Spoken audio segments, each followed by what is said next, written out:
Assalamualaikum warahmatullahi wabarakatuh. Yang terhormat Bapak Ibu penguji ujian kinerja PPG dalam jabatan untuk mata pelajaran PPKN Angkatan 4 tahun 2021. Perkenalkan, saya Yudi Muhammad Suryadi, guru PPKN SMPN 1 Mangunjaya, Kabupaten Pangandaran, Provinsi Jawa Barat. Pada kesempatan ini, Senin 6 Desember 2021, saya akan melaksanakan kegiatan praktik pembelajaran untuk memenuhi ujian kinerja PPG dalam jabatan Angkatan 4 tahun 2021 dengan mengambil materi Kedaulatan Negara Kesatuan Republik Indonesia. Submateri melaksanakan prinsip-prinsip kedaulatan sesuai dengan Undang-Undang Dasar Negara Republik Indonesia tahun 1945.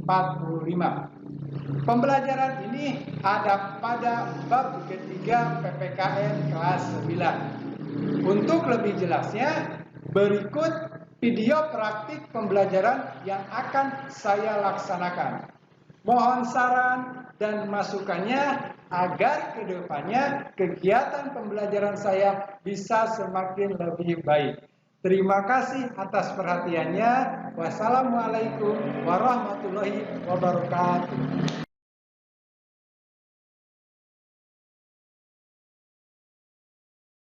Siap, gerak. Kencang depan, gerak.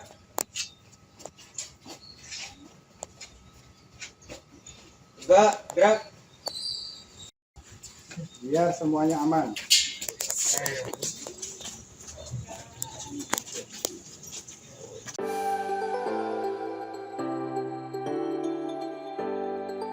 Assalamualaikum warahmatullahi wabarakatuh.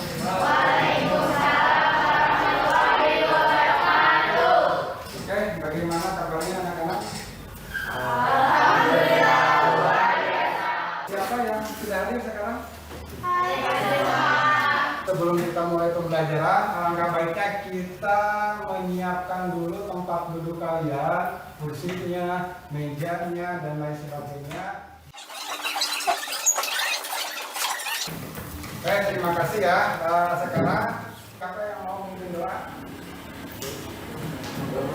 Berdoa sebelum belajar.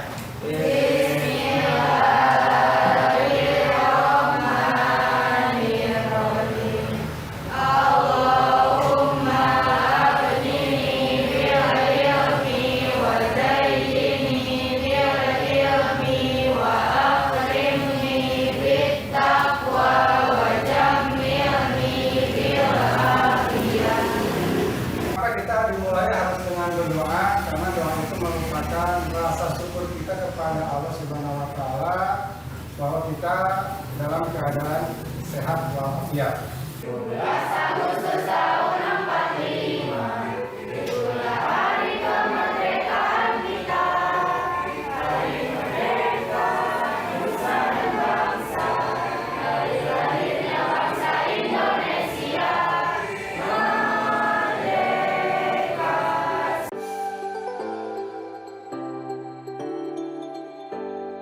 Masih ingatkah materi yang kita ajarkan di pertemuan minggu kemarin? Ya? Di kemarin kita membahas tentang bentuk dan prinsip kedaulatan negara. Ya. Ada yang mengasihkan bentuk negara kita apa? Ya. Bentuk negara kita apa? Yaitu berkedaulatan rakyat. Nah, di sana selain berkedaulatan rakyat, negara kita menganut negara apa? Negara hukum. Nah, selain itu dalam berdemokrasi dalam negara kita itu ada prinsip yang harus dijalankan. Ya. Apa saja? Yang pertama, negara Indonesia adalah negara kesatuan yang berbentuk republik. Ya, Yang betul. kedua, kedaulatan berada di tangan rakyat. Ya. Yang ketiga, presiden tidak dapat membekukan dana dan membubarkan DPR. Ya, Yang betul. keempat, menteri-menteri diangkat dan diberhentikan Ya. Kemudian yang kelima, negara demokrasi berada di bawah rule of law. Ya. Dan yang keenamnya adalah pemilihan umum secara luber dan jurdil. Ya. Ya. Nah, materi yang sekarang itu ada kaitannya dengan materi yang kemarin, yaitu bagaimana pelaksanaan dari prinsip-prinsip demokrasi yang kemarin diajarkan. Sekarang pelaksanaannya mulai dari awal kemerdekaan sampai dengan saat ini, apakah berjalan dengan baik atau tidak? Sebelum Bapak menjelaskan, Bapak akan menyampaikan terlebih dahulu dari tujuan pembelajaran kita. Di antaranya ada 3 kompetensi yang akan dinilai. Yang pertama ada kompetensi sikap spiritual, yang kedua ada kompetensi sikap sosial, dan yang ketiga itu ada kompetensi pengetahuan dan keterampilan. Perhatikan dulu, yang spiritual.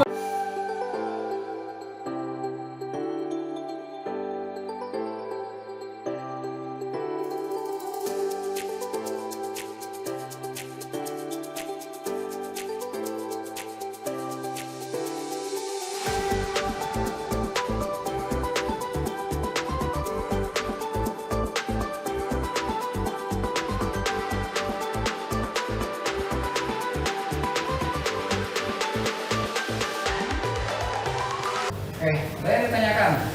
Nah, kita lanjut. Nah, sekarang sebelum ke materi, coba Bapak bertanya kepada kalian. Ada berapa presiden yang pernah menjabat di negara kita? Berapa? Yakin 7. Kalau 7 siapa saja? Yang pertama? Soekarno. Yang kedua? Soeharto. Yang ketiga? Habibie. Yang keempat? Gus Dur. Yang kelima? Yang keenam? Yang ketujuh? Jokowi. Nah, berarti ada 7. Sebetulnya presiden yang pernah menjabat di negara kita ada 9 orang. Tahu siapa 2 orang lagi? Nah, ada yang tahu? Perhatikan, ya, perhatikan. Ini yang tadi kalian sebutkan 7 orang ini. Nah, sekarang siapa 2 orang lagi? Ada yang ganjil atau ada yang asing dari 9 orang ini? Yang mana? Yang mana? 2 dan 3. Nah, 2 orang ini adalah presiden yang pernah menjabat, orang yang pernah menjabat sebagai presiden di negara kita. Siapakah dia? Yang pertama adalah Saptrudin Prawinegara. Dan yang kedua, yang tadi yaitu adalah Mr. Asad. Nah, apa hubungannya sekarang dengan materi yang akan kita bahas? Mereka itu yang memimpin mulai dari Presiden Soekarno sampai dengan siapa? Yang sekarang? Jokowi. Yang pertama apa? Yaitu ada demokrasi parlemen. Dan yang kedua ada demokrasi terpimpin. Dan yang ketiga ada demokrasi Pancasila. Dan yang keempat ada demokrasi Pancasila pada masa reformasi sampai sekarang.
Gimana nih? Kenapa sistem demokrasi di Indonesia selalu berubah-ubah padahal negara kita sudah ditentukan dulu negaranya berdasarkan demokrasi Pancasila dengan Undang-Undang Dasar 1945. Saya bisa menjawab? Kenapa? Kenapa tuh? Pak, kunaon sih demokrasi kita robah-robah? Adanya ketidaksesuaian dengan prinsip-prinsip negara kita. Nah, untuk bisa lebih memahami itu, kalian nanti silakan lakukan diskusi tentang carilah kelemahan dan kelebihan dari setiap masa-masa demokrasi yang ada di negara kita. Ya, oke, masih semangat tidak? Masih jam 1 ya. Oh, ada ini ada jamnya. Kalian yang tidak kelihatan bahwa ada jam 1 ya. Jam Bapak mahal, jadi nggak ada yang tahu, Bapak yang bisa lihat. Ya. Oke, sebelum kita melakukan diskusi supaya kita lebih semangat lagi, ya, kita melakukan tepuk semangat dulu. Tepuk semangat.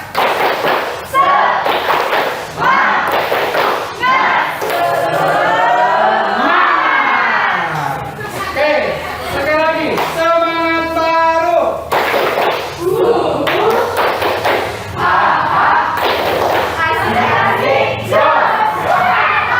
Oke, sekali lagi tepuk semangat saja. Tepuk semangat.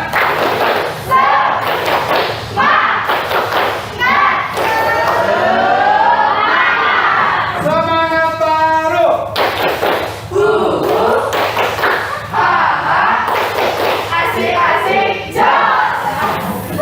Oke, kita lanjut. Tadi dari pertanyaan teman kamu itu, untuk bisa menjawabnya kita lewat diskusi. Nanti kelompok 1 kita membahas demokrasi liberal. Demokrasi liberal. Kelompok 2 membahas demokrasi terintim.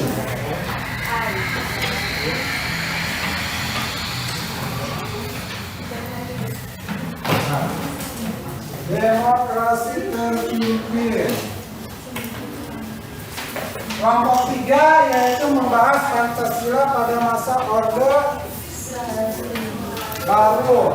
Kelompok 4 membahas pada masa Reformasi.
merupakan satu bagian partai. 2. Pelaksanaan, tanggung jawab, dan pembuatan kebijakan jelas. 3. Pengawasan parlemen terhadap kabinet ketat sehingga mengurangi potensi kesalahan dalam pelaksanaan pemerintah. 4. Keputusan jika terjadi suatu masalah dapat didapatkan tanpa memakan banyak waktu.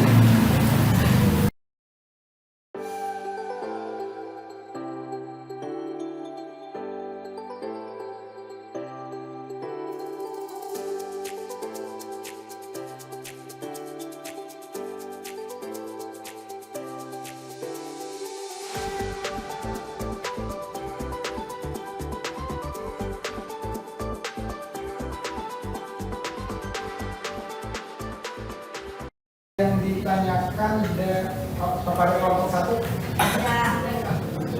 Tidak. Yakin tidak? Berarti apa yang dipaparkan oleh kelompok satu semuanya paham ya? Oke, tepuk tangan kepada kelompok satu. Di sini saya dan rekan-rekan akan memaparkan mengenai demokrasi terpimpin. Sekilas mengenai demokrasi ini, demokrasi terpimpin merupakan sebuah tahap baru dari demokrasi parlemen atau liberal. Kayak lainnya. Pada masa pemerintahannya, demokrasi ini yang berjalan dengan tidak sangat dipahami baik. silakan nanti bertanya. Diiringi dengan sistem demokrasi yang dipimpin oleh semangat gotong royong dalam permusyawaratan, sebagaimana yang diusung dalam Pancasila Sila keempat. Tapi seiring berjalannya kepemimpinan ini justru memicu banyak sekali praktek kepemimpinan yang menjadikan presiden sebagai pusat dari segala keputusan, di mana hal tersebut tidak sesuai dengan semangat Undang-Undang Dasar tahun 1945 dan konsep dasar dari demokrasi itu sendiri.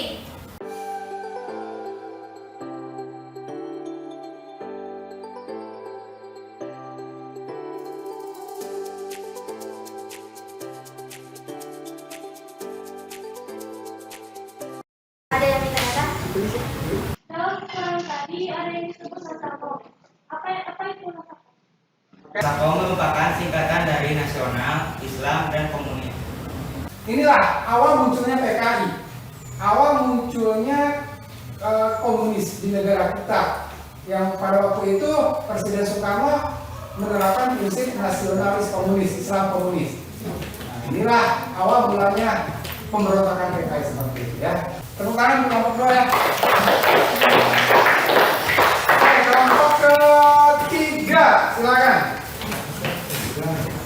Pesawat terbaru dimulai saat Soeharto resmi ditetapkan sebagai presiden setelah Indonesia melalui masa transisi pada tahun 1966 sampai 1967.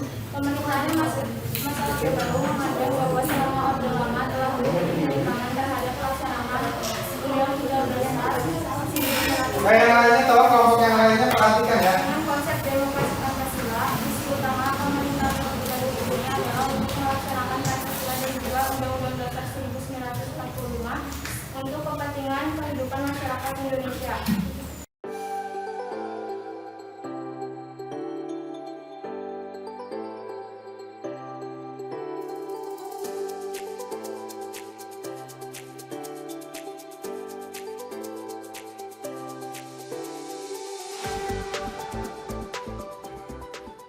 Kepada kelompok 3. Siapa nih? Coba. Oke, apa nih? Pak Soeharto menjabat presiden kurang lebih 30 tahun karena sesuai aturan maksimal periode atau tahun. Kenapa itu bisa terjadi? Sebetulnya jabatan Presiden Soeharto pada waktu itu adalah 5 tahun sesuai dengan pasal 7 Undang-Undang Dasar 45 yang menyebutkan jabatan presiden dan wakil presiden adalah 5. Tetapi tidak ada batasan periode yang sesuai dengan dilakukannya amandemen pada tanggal 14 sampai 21 Oktober 1999 terhadap pasal tersebut, maka berubah menjadi jabatan presiden dan wakil presiden. Misalnya Ya. presiden yang dipegang selama 2 periode berturut-turut oleh seorang presiden. Oke. Neng, di sini oleh Bapak diperjelas lagi kenapa Presiden Soeharto lama. Sebetulnya jabatan presiden ya, jabatan presiden di negara kita yang diamanatkan lewat undang-undang sebetulnya 5 tahun. Setiap satu periode 5 tahun, 5 tahun pemilihan lagi, 5 tahun pemilihan lagi. Tetapi pada waktu itu belum adanya amandemen terhadap undang-undang tersebut yang tidak ada batasannya. Akhirnya setelah 5 tahun dipilih, selama terus-terusan 5 tahun dipilih, 5 tahun dipilih, 5 tahun dipilih, ya terus-terusan jadi presiden. Nah, dengan diamandemen atau dirobahnya aturan tentang periode pemilihan presiden, maka dalam undang-undang tersebut dirobah menjadi maksimal 2 kali periode dengan jabatan yang sama. Contoh halnya kemarin ketika SBY pemilihan 5 tahun pertama pilih, dipilih lagi, pilih deui. Tetapi yang ketiga kalinya beliau tidak bisa mencalonkan karena batasan maksimalnya 2 kali. Nah sekarang juga sama oleh Pak Jokowi. Nanti di tahun 2024 beliau tidak bisa dicalonkan lagi. Nah sebelumnya memang tidak ada batasan seperti itu, ya, paham nih? Ya, oke, silakan untuk kelompok 3 tepuk tangan, ya. Lanjut kelompok keempat. Demokrasi Pancasila era demokrasi yang lebih terbuka, upaya pemberantasan korupsi, kebebasan berpendapat dan juga berbicara, jumlah partai politik tidak dibatasi, stabilitas politik lebih terjamin.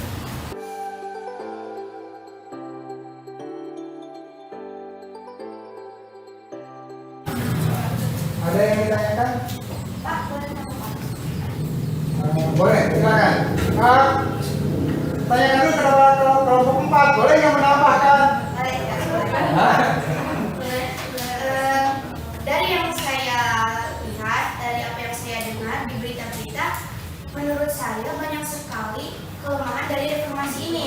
Di antaranya kasus korupsi yang terjadi di mana-mana, mulai dari bupati, anggota DPR, kemudian ada kepala daerah, bahkan sampai kepala desa pun melakukan korupsi tersebut.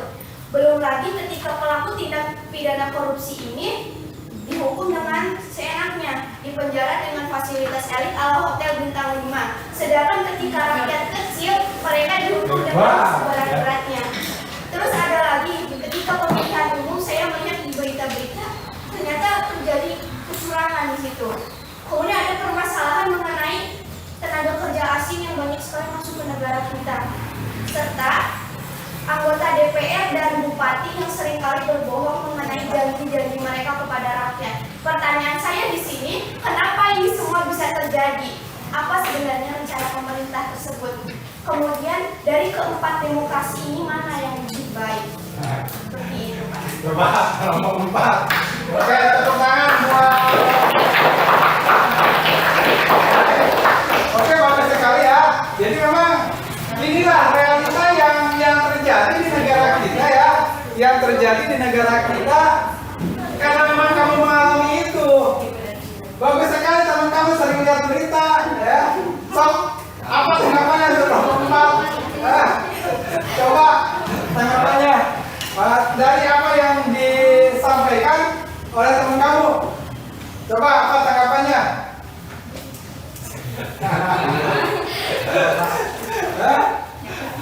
Apa? Bagaimana?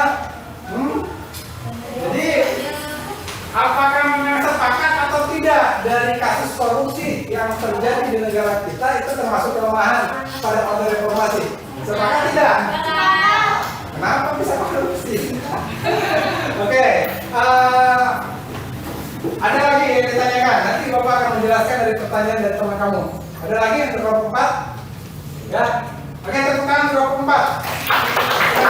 Ya. Oke ya.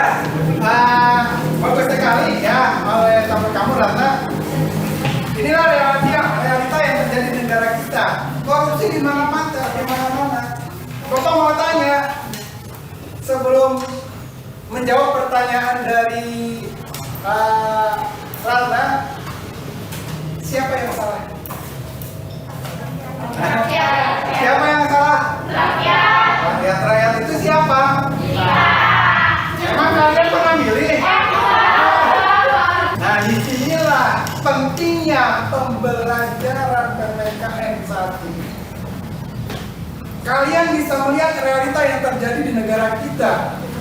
Oh, kenapa seperti ini? Maka dari itu, dari realita yang terjadi dari apa yang kamu lihat di TV, di berita, jangan sampai ke depannya ketika kamu memiliki hak pilih, jangan salah pilih. Ulah karena Nyogok, betul.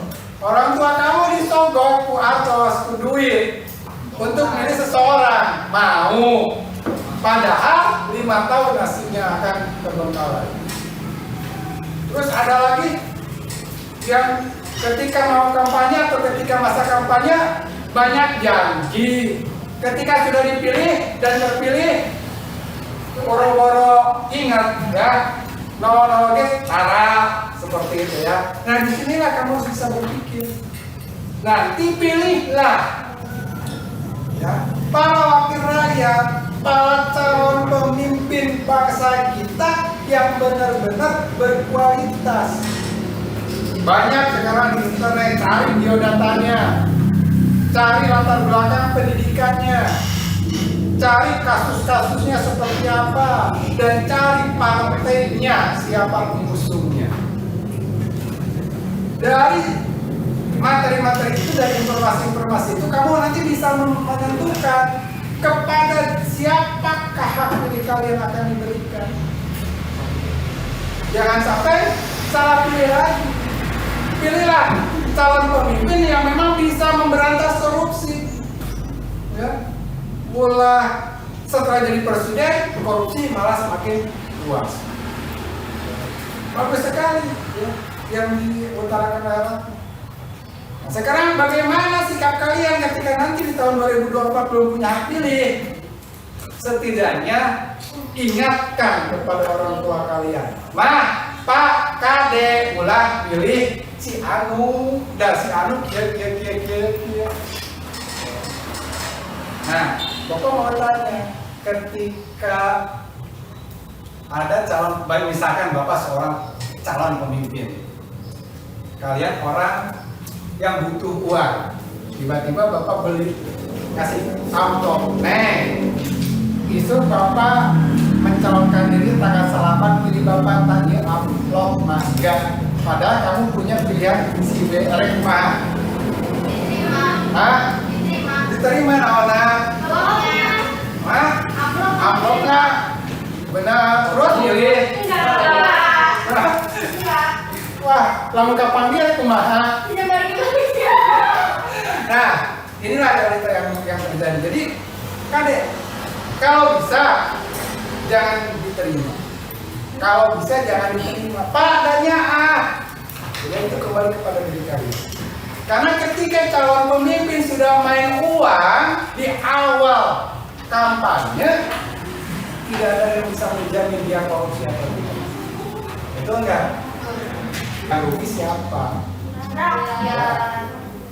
Siapa rakyat itu? Yang milih. Kerugian. Gimana ini Pak? Gimana negara mau maju, orang para petinggi negara aja korupsi semua, atau uang anggaran negara sampai ditilep gitu? Ditilep. Gak bakal bisa maju, korupsi. Nah, Bapak juga bingung ya. Menyikapi ini Bapak juga bingung. Bingungnya kumaha? Bapak nggak bisa apa-apa. Memang Bapak dalam hati, aduh luar biasa loh. Luar biasa, greget. Apalagi kemarin ada dalam berita Menteri Keuangan itu memotong anggaran anggota MPR. Anggaran MPR dikurangi anggarannya oleh Menteri Keuangan karena memang menyikapi dalam hal situasi pandemi. Tapi apa yang diutarakan oleh Ketua MPR? Dia menjawab, MPR itu adalah lembaga tinggi negara. Harusnya ada perlakuan khusus terhadap MPR. Nah itu pernyataan itu membuat Bapak greget loh. Seharusnya MPR itu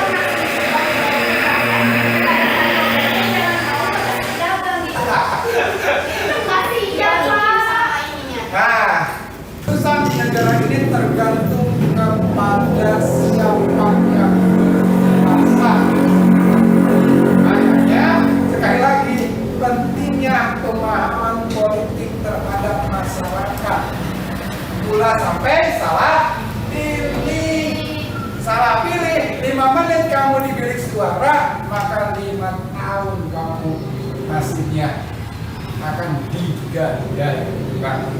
Dan ke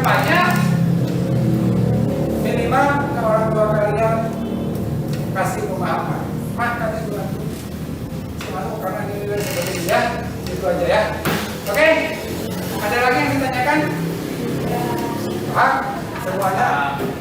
Untuk Bapak bisa menilai bagaimana pemahaman kalian terhadap materi dari awal sampai akhir. Soal pilihan ganda silakan dikerjakan dalam waktu 10 menit, cukup ya? 10 menit.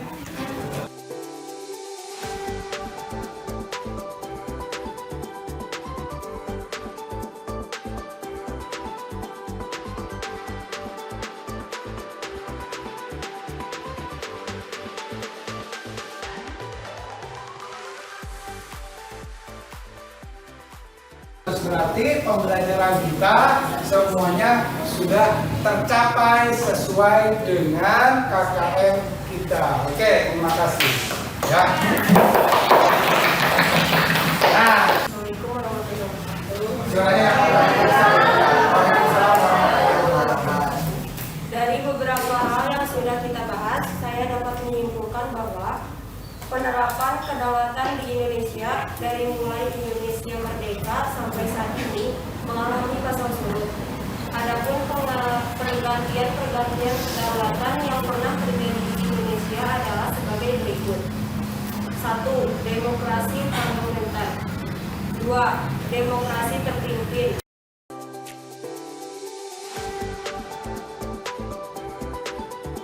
ya.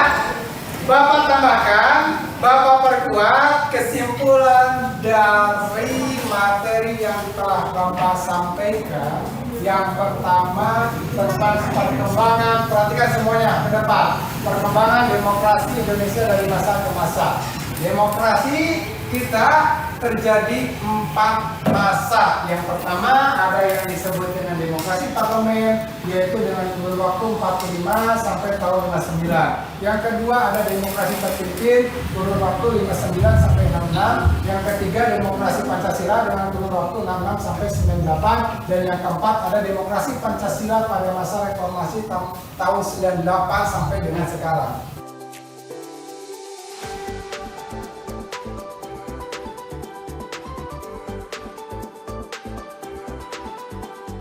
Bisa dipahami itu? Ya. Ada yang ditanyakan? Ya. Ya. Nah, terima kasih. Terakhir, Bapak minta bantuannya ke kalian untuk bisa merefleksi, menilai apa yang Bapak sampaikan mulai dari awal sampai akhir, segala kekurangan dan kelebihan Bapak bisa membuat Bapak lebih baik lagi ke depannya, ya. Untuk pertemuan besok kalian baca paket halaman 73 tentang perkembangan sistem pemerintahan di negara kita. Sampaikan salam Bapak kepada orang tua kalian, salam hormatnya, dan tunaikan sholat sebelum Anda disolatkan. Karena sholat itu wajib. Oke. Doa sesudah saja.